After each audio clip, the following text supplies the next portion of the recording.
नमस्कार, बिहार 24 सच से सामना में आपका स्वागत है और मैं हूं आपके साथ सुषमा ठाकुर। आइए जानते हैं झंझारपुर की 5 फटाफट खबरें।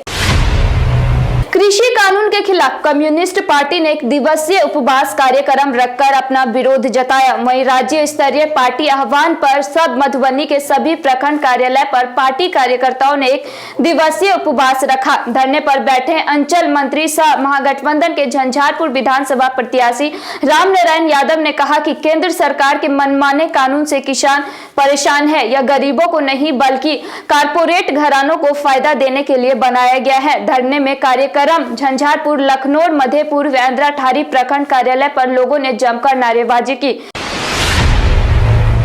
एक तरफ नए कृषि कानून के खिलाफ धरना प्रदर्शन उपवास कार्यक्रम हो रहा है तो दूसरी तरफ इसके समर्थन में भी लोग अपनी बातें रख रहे हैं। भाजपा के संजय कुमार चौधरी ने कहा कि मोदी सरकार ने कृषि कानून के तहत किसानों की फसल मंडी के साथ ही पूरे देश में किसी को भी बेचने का अधिकार दिया गया है। जब से केंद्र में मोदी की सरकार बनी है तब से कुछ बड़े फैसले से किसानों को लाभ पहुंचाने का प्रयास किया गया है, जैसे प्रधानमंत्री किसान सम्मान निधि योजना, आवश्यक वस्तु अधिनियम 1955 में बदलाव, प्रधानमंत्री किसान मान धन योजना, देश में कहीं भी फसल बेचने के लिए कानून आदि। वर्तमान सरकार किसानों के हित के लिए विभिन्न योजनाओं को भी लेकर आई है, जैसे किसान क्रेडिट कार्ड योजना, कृषि यंत्रीकरण सहायता योजना, चारा और चारा विकास योजना, डेयरी उद्यमिता विकास योजना, प्रधानमंत्री फसल बीमा योजना, पशुधन बीमा योजना इत्यादि। नए कृषि कानून को प्रधानमंत्री मोदी ने ऐतिहासिक करार दिया है। उन्होंने कहा कि हम किसानों की आय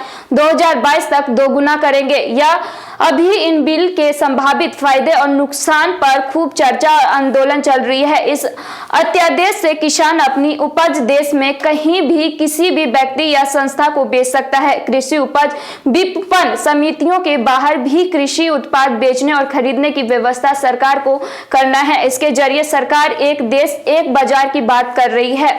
विपक्ष किसानों को इस बिल के बारे में सही तथ्य से हटाकर दिग्भ्रमित करने का प्रयास कर रही है, जो ना ही किसान के हित में है और ना ही देश के हित में। मंदिर को अतिक्रमित किए जाने की शिकायत करना पुजारी को महंगा पड़ा। अतिक्रमणकारियों के लोगों द्वारा पुजारी को पीटकर घायल कर दिया। मामला लखनौर प्रखंड के दीप पश्चिमी पंचायत का है। राधा कृष्ण मंदिर प्रांगण के अतिक्रमण किए जाने की शिकायत डॉक्टर राजनाथ झा उर्फ ज्योतिषी जी ने की थी। मंगलवार को शिकायत के आलोक में जांच के लिए पुलिस पहुंची थी। जांच के बाद पुलिस के जाते ही कुछ लोगों ने ज्योतिषी पर हमला कर उन्हें घायल कर दिया। वहीं झंझारपुर अनुमंडल अस्पताल में इलाज करवा रहे घायल ज्योतिष ने बताया कि शोभित मंडल सहित अन्य लोगों ने हमला कर घायल किया है। पुलिस को सूचना दी जा रही है। ठंड से बचने के लिए अलाप ताप रही महिला बुरी तरह जख्मी हो गई है। घटना भैरव स्थान थाना क्षेत्र के मेहत गांव की है। झुलसी महिला मुन्नी देवी अनुमंडल अस्पताल से इलाज के बाद डीएमसीएच दरभंगा रेफर किया गया है। झुलसी महिला दरभंगा 60% से अधिक जल चुकी है। वहीं परिजनों ने कहा कि कड़ाके की ठंड में अलाप ताप रही थी, जहां उसके साड़ी में आग लग गई। जब तक लोग कुछ कर पाते तब तक जांग कमर हाथ तक झुलस गया था। भैरव स्थान थाना क्षेत्र के पट्टी टोल गांव में एक शराब धंधेबाज के घर पुलिस ने मंगलवार को इश्तेहार छपवाया है।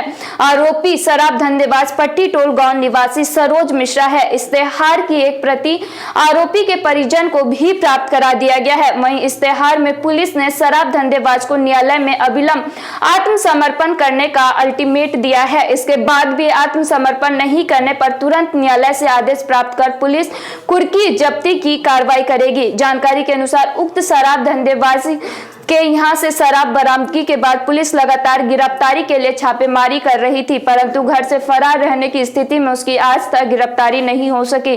ऐसी ही जानकारी के लिए आप देखते रहिए बिहार 24 सच से सामना।